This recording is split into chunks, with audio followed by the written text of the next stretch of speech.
Hey, I'm Rebecca, 33 years old, and last year I sold my tech startup for a cool $15 million. After 7 years of long days and sleepless nights, I finally thought I'd earned my freedom. I poured everything I had into building this business. The sacrifices? Countless. But I thought, once I make it, everything will be worth it. But I was wrong. My family?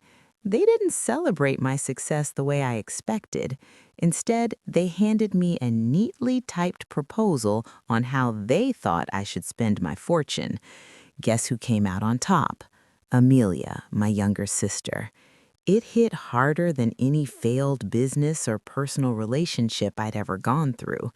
And when they insisted I was selfish for wanting to keep what was mine, I had to make one of the toughest calls of my life. Before I dive into how I had to choose between my financial security and a family that felt entitled to it, hit that subscribe button and let me know where you're tuning in from.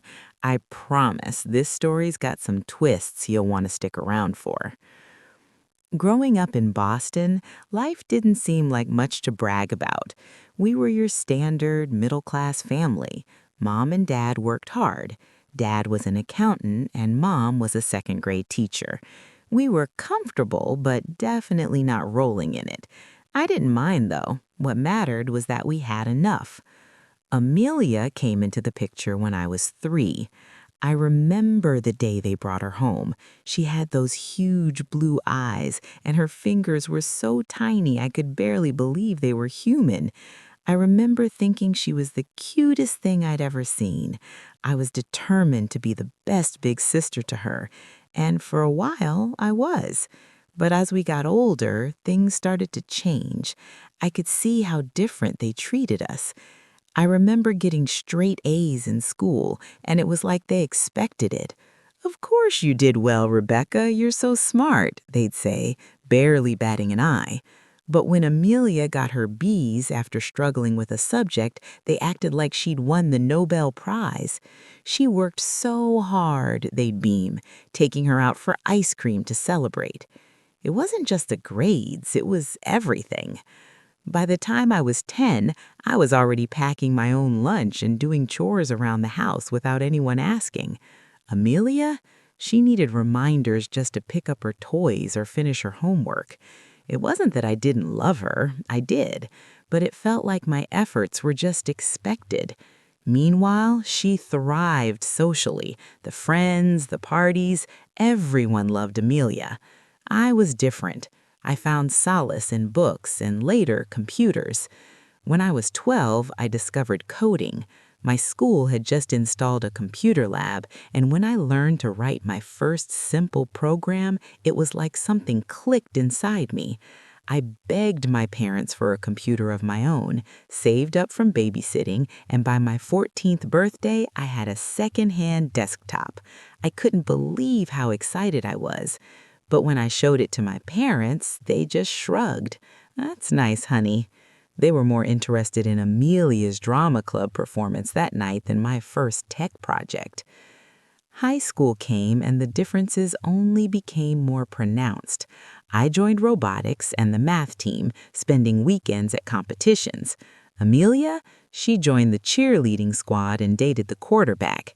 I spent late nights studying, she spent hers at parties. I graduated as valedictorian with a scholarship to MIT. She barely scraped by with an average grade and ended up at State University because that's where her boyfriend went. She switched majors 3 times in 2 years. While I was thriving at MIT, double majoring in computer science and business, my parents never offered a dime of support. Not that I needed it, but they somehow found the money to bail out Amelia when she maxed out her first credit card within 6 months of starting college. "She's still figuring things out," Dad would say. "You've always been independent, Rebecca. Amelia needs more help." And that was the beginning of what I'd later come to realize was a pattern. But that was just the start. What came next? Well, it was the beginning of a journey that would make me question everything. Would I follow the family plan or take the money and run? Stick around for part 2 to find out. After graduating from MIT, I headed straight to Silicon Valley. The tech scene was booming, and if I wanted to make a name for myself, that's where I had to be. I landed a decent entry-level job at a tech company, and the grind began. I'd work late, staying at the office until midnight or later. The hours were grueling, but that was how the game was played. My first year in the Valley was a blur of work and sleep deprivation, but I loved it. But I wasn't satisfied. I wanted more. I wanted to build something of my own. So I took a leap and decided to start my own tech company.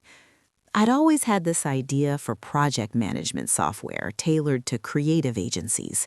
It wasn't a completely original idea, but I knew I could improve upon the existing options. So I pulled together a small team, 2 classmates from MIT, and we started working out of my tiny studio apartment.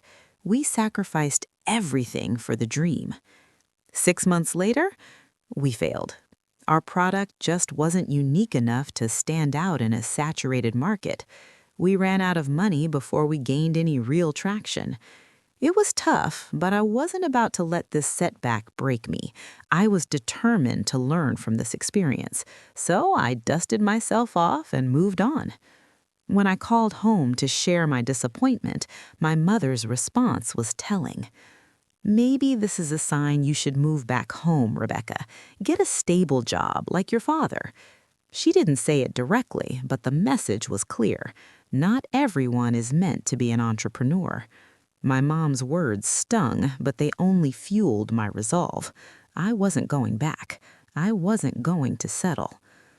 A week later, my parents loaned Amelia $5,000 for a security deposit on a new apartment when she broke up with her boyfriend and needed to move. She had dropped out of college again. But despite my own struggles, my parents always seemed to have money to bail Amelia out. I didn't get it. They never offered me help when I was building my dreams. But that's just how it was. I was expected to succeed on my own. Amelia, on the other hand, was treated like a fragile flower that needed constant nurturing. Instead of moving home, I took a job at a rising tech company. I lived on ramen noodles, but I was determined to save enough to try again. Every failure, every setback became fuel for my fire. My first startup had failed, but that didn't mean I had. It was a lesson, and I was going to make sure I learned it. It was at this new job that I met Taylor, the VP of product at Cloudsphere. She became my mentor. Taylor was brilliant, tough, and didn't let me get away with anything.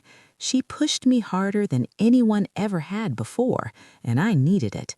I remember pitching an idea at an all-hands meeting. Most people would just nod along and drink their coffee, but Taylor pulled me aside afterward. "That took guts," she said. "Most people just follow the crowd." I was stunned. No one had ever told me that before. Taylor started mentoring me, and those weekly meetings were where I grew the most. She made me see my potential in ways I'd never seen before. She'd critique my ideas, but she'd do it in a way that made me want to improve, not give up. As I started gaining more experience at Cloudsphere, I found myself working 16-hour days. It wasn't sustainable, but I had no choice. I wasn't just building a career, I was building something that was going to make my family proud one day. Or so I thought. But something started changing. I was becoming more distant from my family. Our phone calls were shorter. The conversation started revolving around Amelia's latest drama, her boyfriend Jackson, her new job, and her plans for the future. When they asked about me, it was a brief, "Work is good," before the conversation quickly shifted back to Amelia, as it was though I wasn't even there. Then came Thanksgiving of 2017. I'd just been promoted to senior product manager at Cloudsphere, a huge achievement for me. It was a big deal. But when I shared the news with my parents, my dad barely responded. "That's nice," he said, and immediately switched the conversation to Amelia's latest job prospect. My promotion? Never mentioned again. That was the moment I realized I wasn't the priority anymore. That moment of realization would change everything.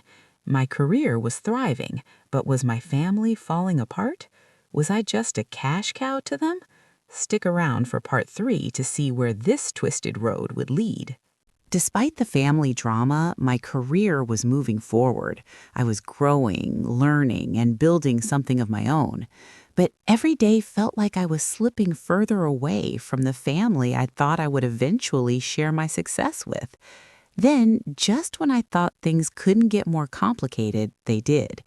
I was quietly laying the groundwork for my second startup attempt. This time, I had learned from my mistakes, and I knew the market needed a solution. Small to medium-sized businesses were struggling with analytics across different platforms. Existing tools were either too expensive, too complex, or just too simple to meet the real needs of these businesses.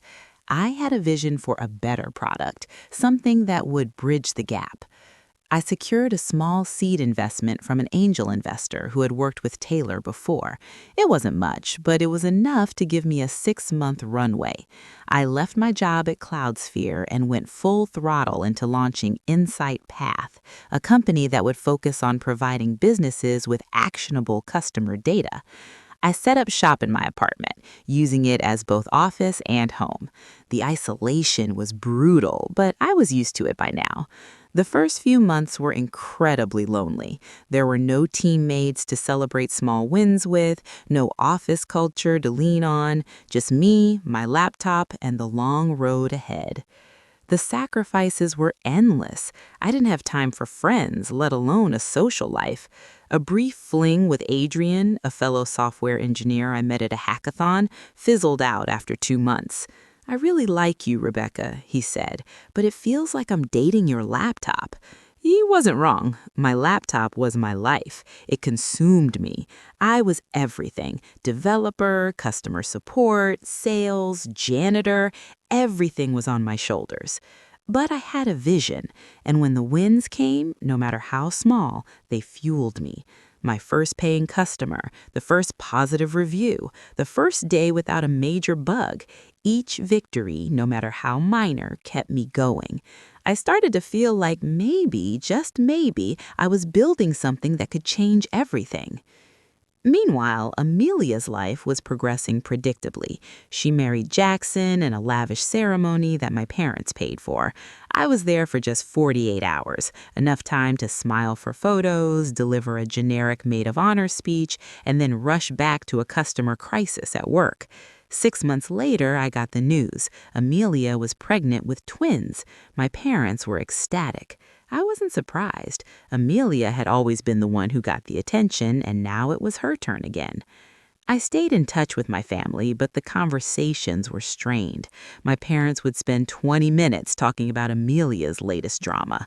"Oh, she's thinking about taking photography classes," my mom would say, as if that was a major life achievement. Meanwhile, I was busy. I had a business to build. Despite the distance between us, I always thought I could count on my family. I was building a future, after all. But it wasn't long before the first big ask came. Amelia called me one day, her voice a mix of desperation and optimism. "So I was thinking, I'm going to start a photography business. I've got it all planned out, but we need $30,000 to get started." I was stunned. $30,000 for a business that had no plan, no market research, no structure? I didn't even need to look at a business model to know this wasn't a good idea. But I was her sister and she was in need. I had to help, right? The pull of family loyalty was strong, and despite my doubts, I agreed. But I couldn't just give her the money. I had to protect myself. So I drew up a loan agreement, offering a low interest rate and a repayment schedule. I thought this was the right move. At first, things seemed to go well. Amelia made the first couple of payments on time, but soon the excuses started. The payments were late, then they stopped altogether. Instead of hearing from her, I'd get vague updates about the twins, the hard times she was facing, and how Jackson was so close to landing a record deal. In the meantime, Inside Path was growing. We landed a major client and our revenue started to pick up. My life was a constant hustle, but I was finally seeing the fruits of my labor. Despite the success, I felt something shift in me. Every step I took forward in my career, my family seemed to pull me 2 steps back. Things were escalating fast. My startup was on track to succeed, but at what cost? How far would I go to help my family? And would it ever be enough? Stick with me for part 4, where the pressure builds to a breaking point. Insight Path was really starting to hit its stride. With a major client on board, I was breathing a little easier financially. We had a growing user base, and the product was getting attention from the tech press. The company was slowly but surely becoming what I had always dreamed of. I even hired my first employee, a developer named Marcus, who believed in the vision enough to take a below-market salary in exchange for equity. The company was starting to feel like a real business.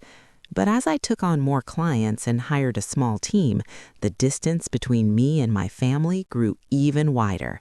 Our calls were infrequent, mostly just checking the boxes for birthday greetings and holiday pleasantries. My parents were still obsessed with Amelia's life, and their interest in my world, my work, my growth, my success dwindled further. Every time I called home, it felt like I was talking to strangers. Then came the next round of asks. Amelia was pregnant with twins, and now she was telling me she was ready to launch a photography business. Of course, she didn't have a plan, but she was determined. She wanted $75,000.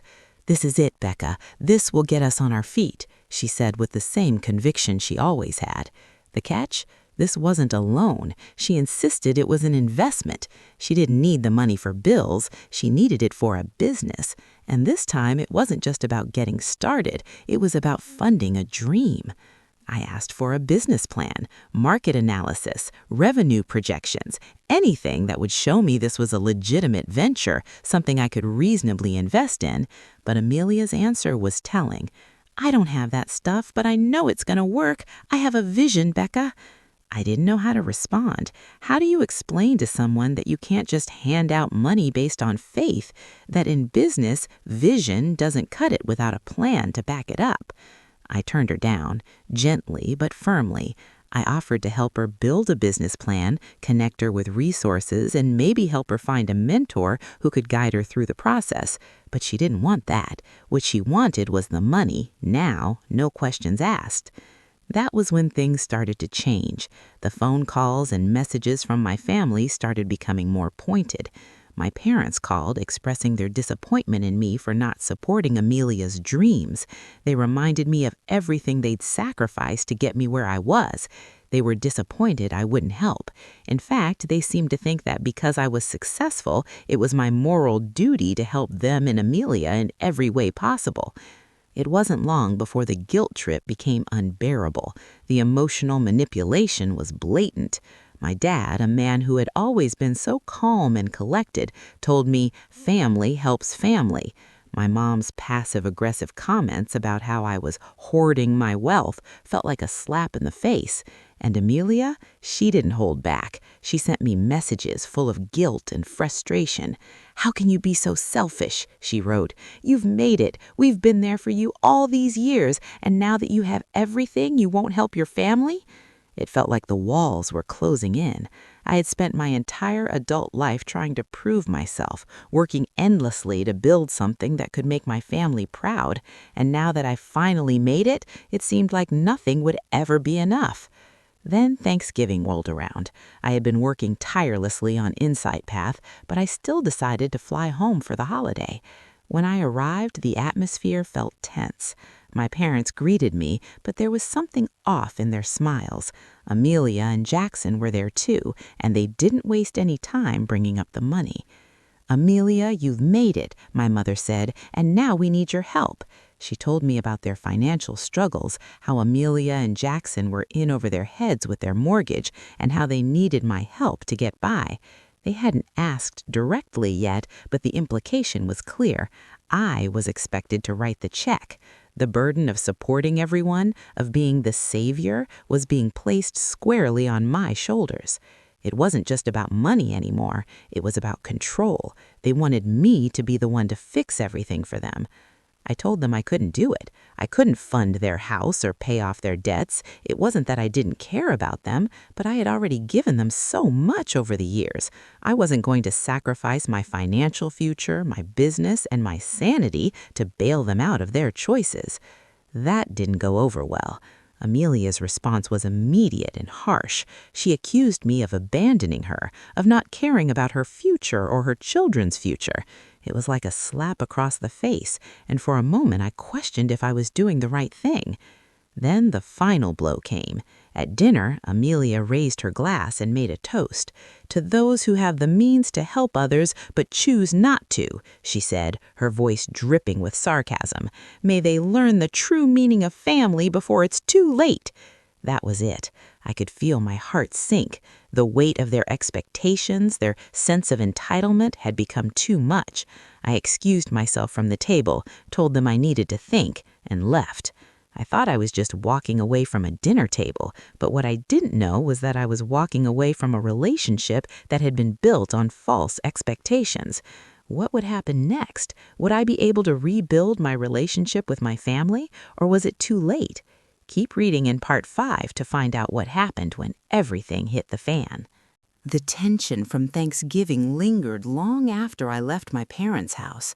I had hoped that stepping away would give me the clarity I needed, but all I felt was a growing sense of resentment.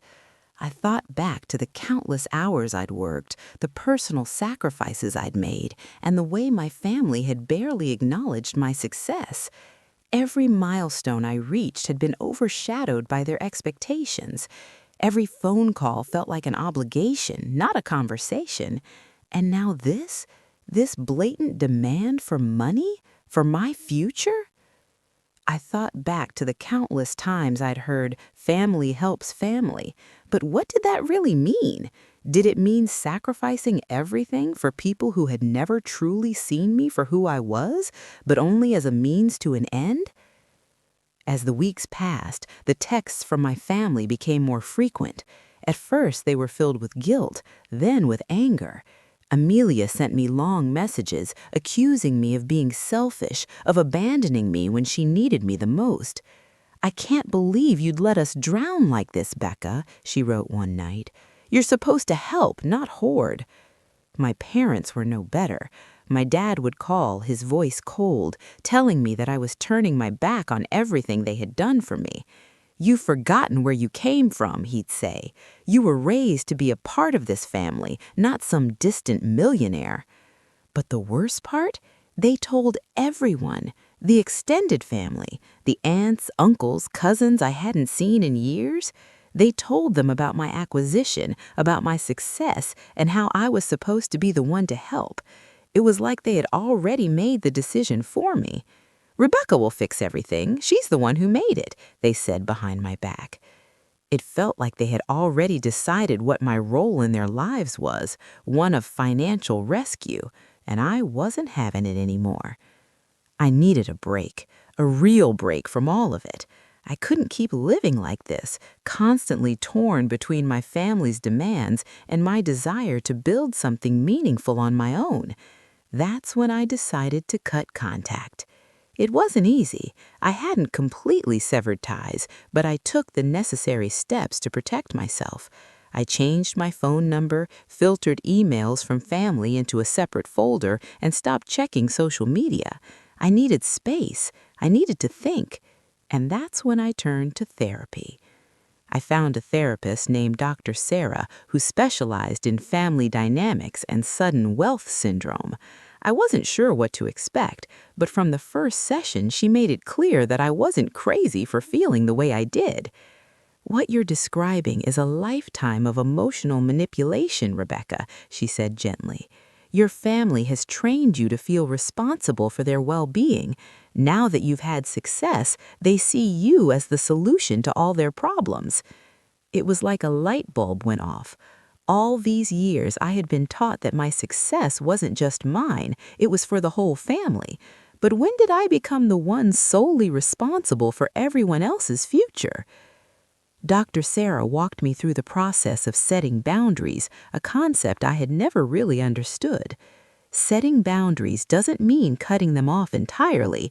It means being clear about what you will and won't do, she explained. It was one of the hardest things I'd ever had to learn. It took time, but eventually I started to rebuild my life. I focused on the business that was growing in front of me. Insight Path was gaining momentum, securing bigger clients, and even starting to make waves in the industry. It was becoming something I could be proud of, not just for me, but for my team. We were finally on the path to something real. Then came the tipping point. I had been preparing for this moment, but I didn't know how it would go. My family reached out again, and this time it wasn't just one or two texts, it was a full-on campaign. They had created a financial proposal, a detailed list of all the things I needed to fund. Paying off Amelia's mortgage, helping with my parents' retirement, setting up trust funds for the kids, even giving Jackson money to fund his band. They had done the math. They knew exactly how much they needed from me. The email came one morning. The subject line said it all: Family Financial Proposal Plan. I stared at the subject line for a long time, unable to believe what I was reading. It was like they had planned it all out without me. I hadn't been included in the conversation. I hadn't been asked what I wanted. They had simply assumed I would give them what they wanted. Now I was forced to make a decision. Was I really the selfish one for not giving in to their demands? Or was it time to stop letting them dictate my life? Part 6 is coming up, and trust me, you won't want to miss what happens next. Stay tuned. I couldn't believe what I was reading. The proposal my family had sent me wasn't just a request, it was an ultimatum. They had detailed exactly how my $15 million should be distributed. They had planned out everything, paying off Amelia and Jackson's debts, setting up trust funds for their kids, helping with my parents' retirement, and even funding Jackson's band's next album. Everything. I was supposed to be the one to fix their financial troubles, to bail them out of their poor choices. The assumption that I would do this without question, that my success was their right, made my blood run cold. They had even suggested a family vacation home that would be in my name for tax purposes, with a detailed financial breakdown of how I was supposed to make that work. They had thought of everything. The worst part? They were presenting it like it was a given, like this was just the natural next step because I had made it and they hadn't. I felt trapped. My entire life I had been taught that family came first, that when you succeeded, it was your responsibility to help those around you. But this was something else entirely. This was manipulation, pure and simple. I was no longer just Rebecca, the successful tech founder. I was now a walking bank account, someone expected to fix all their problems. I took a deep breath, trying to calm myself, but the anger was building up inside me. I couldn't believe they'd done this, that they'd calculated how much they needed from me. I hadn't even been consulted. I wasn't a part of the plan. I was just supposed to write the checks and make their problems go away. I called Dr. Sarah immediately. I needed her guidance and fast. When I explained what was happening, she didn't seem surprised. It's common for families to do this when one member suddenly comes into wealth, she said. They often feel entitled to it because they've supported you, raised you, or helped you get to where you are. But it's important to recognize that while family may deserve your love and care, they do not have a claim on your money, especially not without your consent. Her words were a lifeline. She didn't just validate my feelings, she helped me see the situation more clearly. This wasn't about family. It was about control, manipulation, and guilt-tripping. My family had crossed a line, and it was time to establish boundaries once and for all. I knew what I had to do. I had to stand up for myself, for my hard-earned success, and refuse to let them make me feel guilty for setting boundaries. I couldn't keep sacrificing my peace of mind just to meet their endless expectations. So I spent the next few days drafting a response, taking extra care to make sure I didn't sound like I was shutting them out entirely, even though that's exactly how they would interpret it. But I had to be firm. I wasn't just going to give them everything they asked for, and I wasn't going to be manipulated into doing it. When I finally hit send on the email, I felt a weight lift off my shoulders. I had set my boundaries. I had been clear. I wasn't going to fund their lavish plans, but I also didn't leave them completely out in the cold. I offered alternatives like helping pay for the kids' education through a trust fund that would be managed by a third party. I offered financial counseling for both my parents and Amelia, something they desperately needed but wouldn't ask for. I offered my support, but on my terms. The response was swift and brutal. My mother called me, and for the first time, I heard real anger in her voice. "Rebecca, you've made it clear where your priorities lie. If you're not going to help us, then I don't see how we can continue to have a relationship." Her words hit me like a punch in the gut, but I didn't let them break me. I had been prepared for this. I knew that they would see my refusal as betrayal. I had spent my entire life trying to prove my worth to them, but this was different. I was finally standing up for myself. I was finally saying no.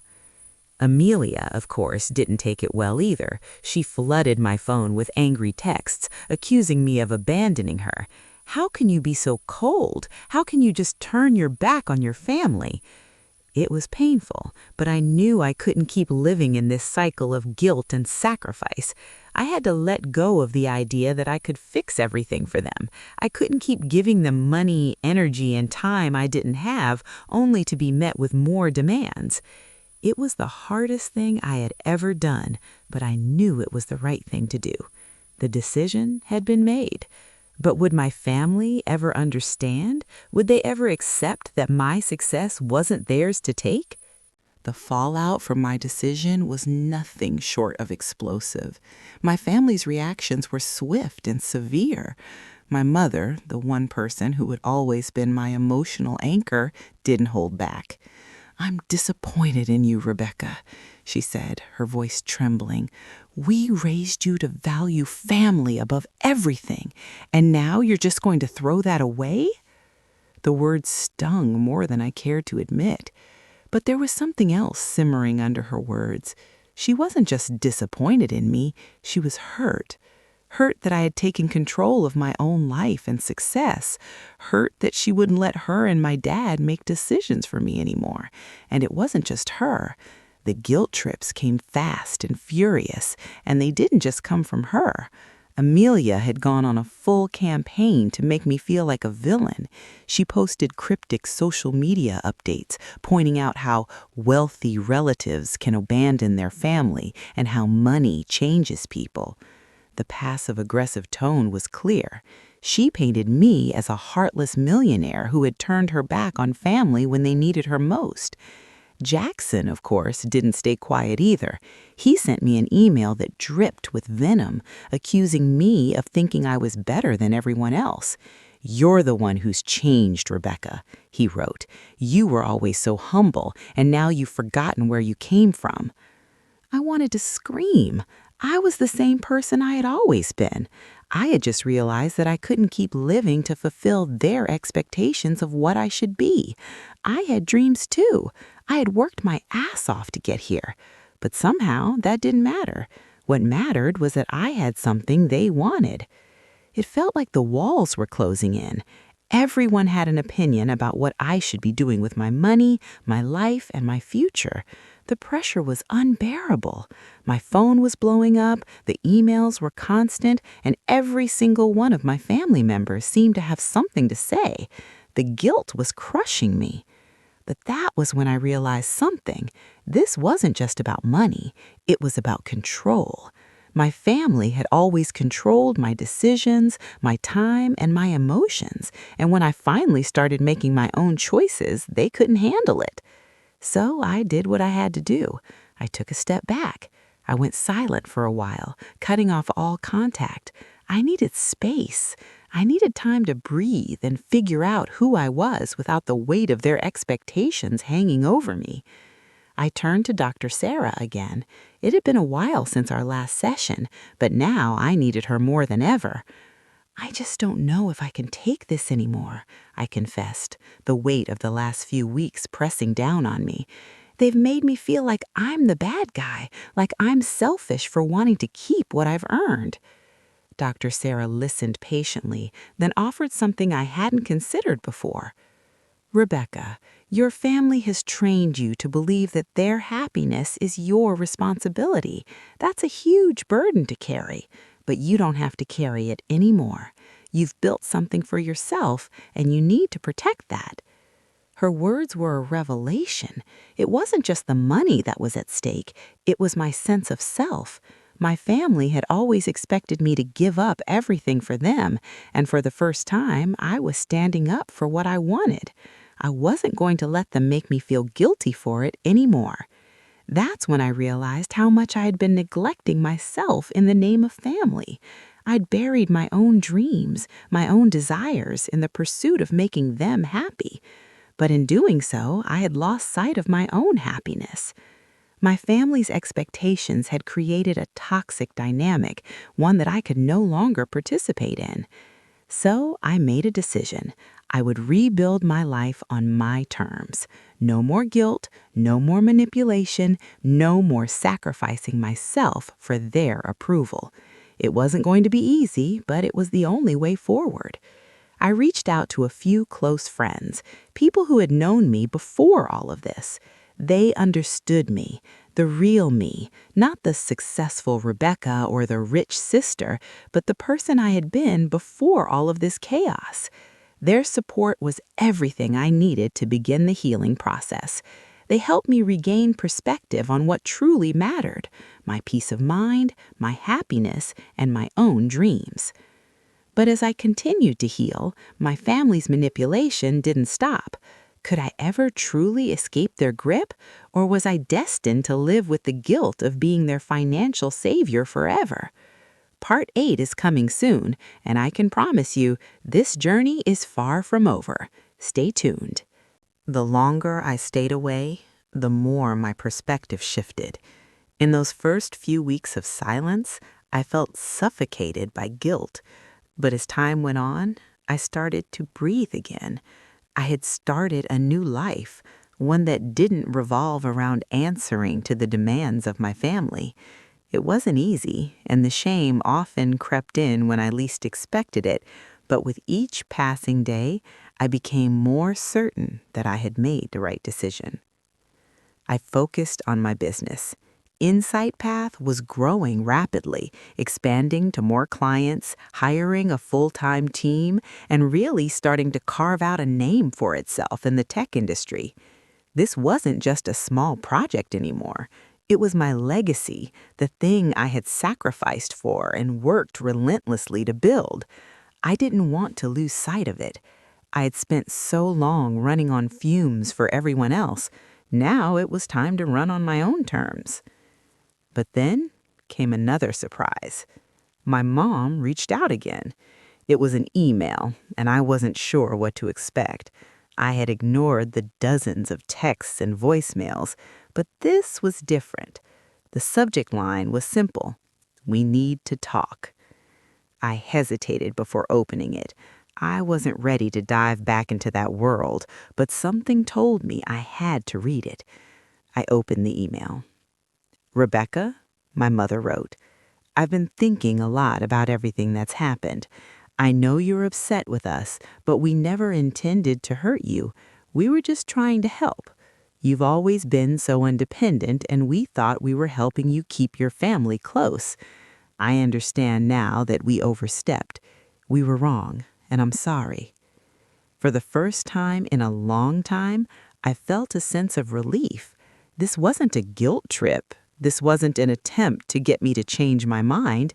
It was an apology, a real, honest apology. And it came with a new understanding, a recognition that they had pushed too far. But there was still something deep inside me that resisted. I wasn't sure if I could ever fully go back to how things were. Sure, an apology was a good start, but it didn't undo years of emotional manipulation. It didn't undo the way I'd been treated like a piggy bank, expected to dole out cash for every crisis they faced. As I thought about it more, I realized that the real issue wasn't just the money.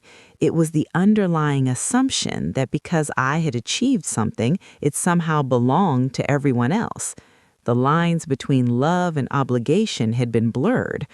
I couldn't just let that slide, no matter how much I wanted to believe things would get better. So I took a step back. I wrote my family a letter detailing where I stood and where I wanted things to go. I told them that while I still loved them, I couldn't keep allowing them to manipulate me into thinking my success was theirs to be taken. I laid out clear boundaries, stating that I would help them in ways that were sustainable and healthy for both me and them, but I couldn't and wouldn't finance their choices anymore. The response came a few days later. It was my mom again, but this time the tone was different. "I understand," she wrote. "It's hard for me to accept, but I get it now. You've worked so hard, and I realize that you've built something that's yours. We won't ask for more, but know that we love you. We always have." It wasn't perfect. There were no sweeping declarations of change, no magic fix to the broken trust, but there was a shift. My mother finally saw the truth. This was about more than money. It was about respect, boundaries, and letting me define my own life. I couldn't help but feel a weight lifting off my shoulders. For the first time in ages, I felt like I was free. The phone calls and texts from my family slowed down, and instead of guilt, I started to feel the peace I had been craving. They weren't asking for more, they weren't demanding anything. They were just letting me be. It didn't mean everything was healed overnight. There were still moments of tension, still the occasional guilt trip, but I'd learned something important. I'd learned how to protect myself, how to set the boundaries that kept me from losing myself in their expectations. The truth was, I had built something that was worth something beyond money. I had found a life I could be proud of, one that didn't depend on anyone else's approval. And that was the most valuable thing I could ever ask for. But just when I thought the worst was behind me, a new chapter opened, one that would test the boundaries I'd just set. Could my family really accept my success on my terms? Was reconciliation possible without sacrificing my hard-earned independence? Find out in Part 9. You don't want to miss the final chapter of this journey. It had been a year since I took that first step toward rebuilding my life on my terms. Since cutting off the constant barrage of demands from my family, I had found peace I had never known before. Insight Path was thriving. I was finally seeing the fruits of my hard work, and I felt more alive than ever. I had built a new world for myself, one where I was the priority. My family, however, was a different story. They were trying, I could see that. They respected my boundaries more than they ever had before, but the scars from years of manipulation didn't just vanish. It was hard to forget how they had used my success as a tool to solve their problems, how they had expected me to be their savior. That wasn't something I could simply erase. I had to be honest with myself. I wasn't ready to go back to the old family dynamic. The relationship with them would never be the same, and I had accepted that. But that didn't mean I couldn't have a relationship with them at all. I decided to reach out, but it had to be on my terms. I made the decision to visit home, to see my parents and my nieces, to show them that while things had changed, my love for them hadn't. It wasn't going to be an easy visit, but it was necessary for my own peace of mind. When I arrived at my parents' house, the air was different. There were no long speeches about what I owed them or the guilt trips I had come to expect. My mom greeted me with open arms, and for the first time in a long while, I didn't feel like I was walking into a war zone. We didn't talk about money. We didn't talk about the acquisition. We just spent time together, talked about the twins, and caught up. It wasn't perfect, but it was a start. Amelia, too, had softened. She apologized for the things she said, the way she tried to manipulate me into giving her money. She admitted that she had been scared, that seeing me succeed made her feel like she was falling behind. It wasn't the apology I had hoped for, but it was enough. She was trying. We weren't going to pick up where we left off, but we were going to try to rebuild something new. And that in itself was a victory. The most important part of the visit, though, was seeing how much I had grown. I was no longer the girl who felt responsible for everyone's happiness. I wasn't the one carrying the weight of my family's financial security on my shoulders. I had learned to put myself first, and while that was still difficult, it was necessary. As I boarded the plane back to San Francisco, I felt lighter. There was no magic moment where everything was fixed, no grand reconciliation, but I had made progress. The boundaries I had set had been respected, and in time I knew I would continue to grow in this new space, with my family at a safe distance. They didn't need to be my entire world anymore. If you found yourself in a situation where your family's expectations are overwhelming, where the pressure to succeed for others is suffocating, I want you to know this. You're not alone.